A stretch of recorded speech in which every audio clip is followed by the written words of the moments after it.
салом ва рӯзатон бахайр бошад дӯстони қадрдон, чун ҳамеша дар ҳамин вақт сархати рӯйдодҳост манзури шумо.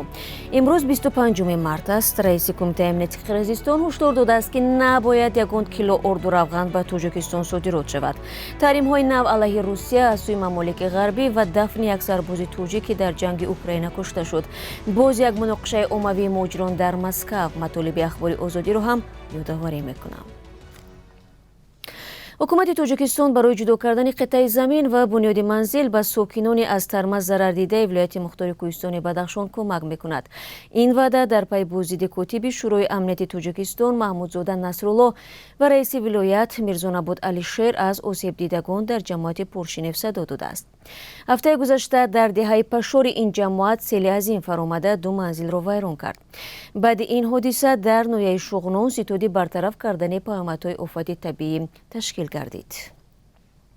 мақомоти маҳаллӣ ба хонаводаҳои зарардида кӯмаки якдафаинаи молӣ ва маводи ғизоӣ расониданд. ҳамеша гуфта мешавад ки мақомот ҳаҷми осебҳоро ҳисоб мекунанд ва ба зарардидагон кӯмак мерасонанд, вале ин ҳам таъкид мегардад ки чунин ёриҳо кофӣ нестанд ва ҳам гоҳе умуман кӯмаке расонида намешавад.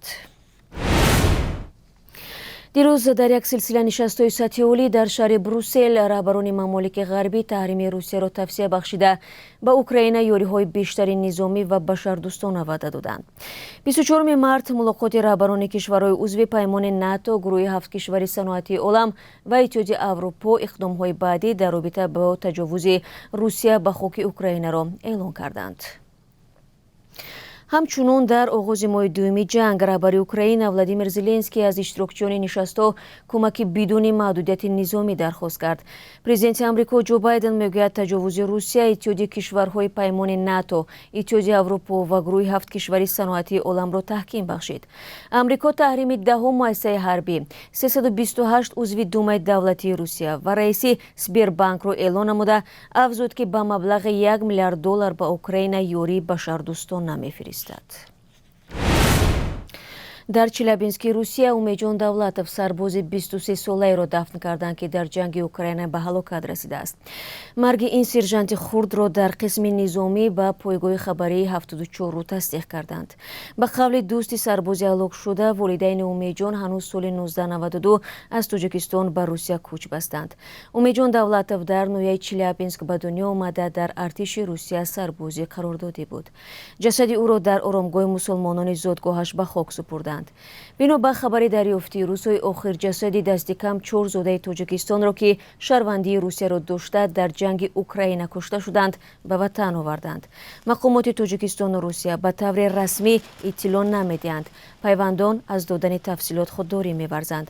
агар шумо бинандагони азиз дар ин бора маълумоте доред, барои мо нависед.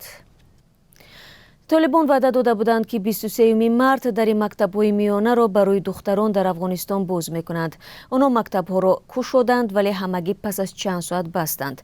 Толибон гуфтанд ки пас аз таҳияи либоси мактабӣ барои духтарон, он гаҳ онҳоро барои таҳсил иҷозат хоҳанд дод.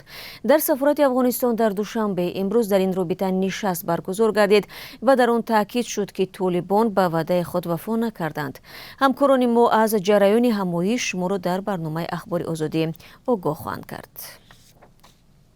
гузориши дигаре ки дар барномаи ахбори озодӣ нашр мешавад оиди шикояти чанд корманди собиқи ҳукумати ноҳияи Ховалинг аст ки ба дастгоҳи президенти Тоҷикистон нома навишта мехоҳанд ба барканории онҳо аз мақомҳояшон баҳои ҳуқуқӣ дода шавад. ҳамкори мо ба ҳарфи ҳамаи тарафҳои баҳс гӯш дода гузоришро таҳия намуд ки мунтазири он бошед. раиси кумитаи давлатии амнияти миллии Қирғизистон ба мақомоти гумрукии кишвараш дастур додааст ки аз қочоқи орду, равғану шакар ба Тоҷикистон ҷилавгирӣ кунанд. Қамчибек Тошиев дирӯз ҳангоми баррасии чораҳои зидди буҳронӣ ба ҷой доштани қочоқ аз вилояти Ботканд ба Тоҷикистон ишора намуда дар ин замина ҳушдор додааст. ӯ дастур дод ки сарони идораҳои дахлдор кормандони худро ба шеваи сипари зинда дар марз гузоранд то захираҳои мавҷуда берун аз Қирғизистон содир нашавад. вай ҳамчунин гуфт ки орда дар тоҷикистон назар ба қирғизистон 1.5 баробар гаронтар буда, шакар ҳамчунин ва гӯё дар тоҷикистон аслан равған нест.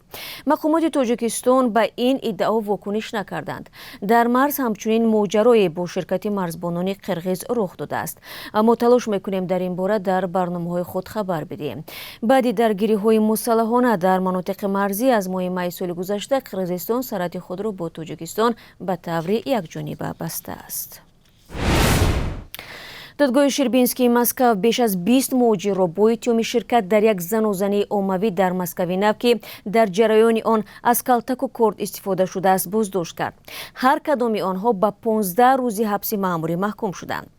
гуфта мешавад, ки занозании гурӯҳӣ шоми 22 март бо сабабҳои маишӣ миёни муҳоҷирони тоҷику узбек ба амал омадааст. дар натиҷа кормандони милиса 43 нафарро боздошт карданд. яке аз ширкаткунандагони муноқиша зодаи 25-солаи Тоҷикистон бо захми корд ба беморхона интиқол ёфтааст. ба боздоштшудагон ихроҷ аз Русия таҳдид мекунад. дӯстони азиз, аксарияти шумо мехоҳед қурби имрӯзаи рубли русиро дар Тоҷикистон бидонед. мо чун ҳамеша ин маълумотро аз Бонки Миллӣ мегирем, ки қурби расмиро таъин мекунад. тибқи нишондоди бонк 1000 рубл мисли дирӯз 124 сомоневу 50 дирам аст. ҳамчунин $1 12 сомоневу 96 дирам ва €1 14 сомоневу 28 дирам боқӣ мондааст.